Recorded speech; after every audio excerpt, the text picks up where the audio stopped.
So it seems like the entire world has fallen in love with Johnny Depp. But 2 years ago, that was not the case. I find this change really fascinating. So I want to break down the specific things that Johnny does to get that type of admiration. And at the end, I'll showcase what you and I can do to get that same type of love and respect in our day-to-day lives. Now, it's obvious that in the past 2 years, we've gotten new information that has led to our opinions on Johnny changing. At first, we thought he was this cold-hearted abuser, but now the narrative have shifted almost completely on its head. That being said, that doesn't explain the type of love and respect that people seem to be showing for Johnny right now. We love you, Johnny. We love you, man. I think that love and admiration is as a result of the way he holds himself in court and the way he is able to smile and laugh through adversity. Let me show you what I mean. Johnny's court appearances are full of moments like this. That's hearsay, I guess. Go ahead. Then. I'm learning.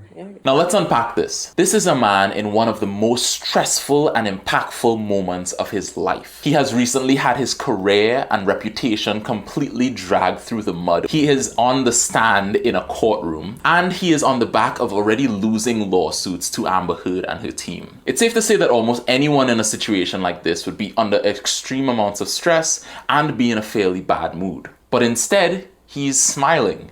He's joking, he's making witty comebacks, he's making light of the situation. In one of the most influential self-improvement books, the author Dale Carnegie talks about the power of a smile and how it could bring a lot of impact to people's lives. He says that smiling and having fun-loving energy gives you the power to make friends and help the people around you to feel better. And I think the same thing is happening here with Johnny. By having this fun-loving energy, Johnny is making us, the viewers at home, feel better. We're laughing at his jokes and smiling along with him.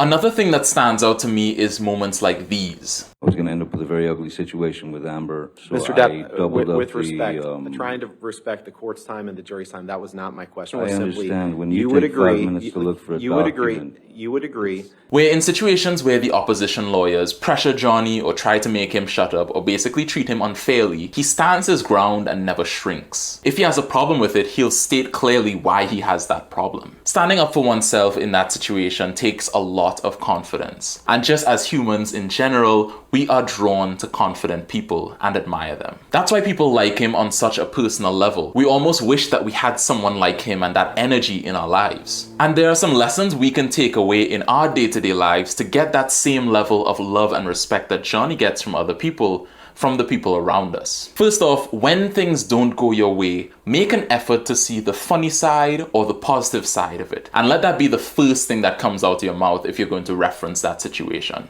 By following that principle, you can make sure that you have the same type of positive energy that Johnny has in his court cases in your day-to-day and when things go bad for you. A quick life hack for this is to chuckle or smile when something bad happens. It is scientifically proven that our emotions and our actions are linked. So when we take on positive facial features or actions like smiling or chuckling, this makes our brain more likely to think of things in a more positive way. So that could be a good way to frame your emotions and get your mind in that headspace. The next thing is more of an ongoing thing, and that is to be aware of your emotions and the reactions that you have to those emotions. The same way that people will notice when you're positive in a bad situation, they'll also notice if you're aggressively negative in that same situation too. That's something that I've had to come to terms recently in my own life. Generally speaking, I try to be a positive guy. But when things go bad, it's hard for me to mask my emotions. And as a result, the people around me, they start feeling those emotions the same way too. For me, what I found is best is to try to separate myself from that situation, come to terms with my emotions, and then come back in it. That's something that you can try too. If you want to explain your emotions to the people around you, make sure that it is not whining or complaining, but explaining in a calm way of how you've been affected and how it bothers you. Audio journaling is one way that you can get that clarity and understand your emotions and your reactions to them. And I have a video all about that if you're interested in it. So those are the lessons that I took away from this ongoing saga between Amber Heard and Johnny Depp. I hope that you learned something from this video, and if you did, drop a like on the video and comment below on what you learned. Special shout out to Cass and Jamie for the help in the idea for this video. And as always, my name is Isaiah, and I hope that you keep improving. Take care.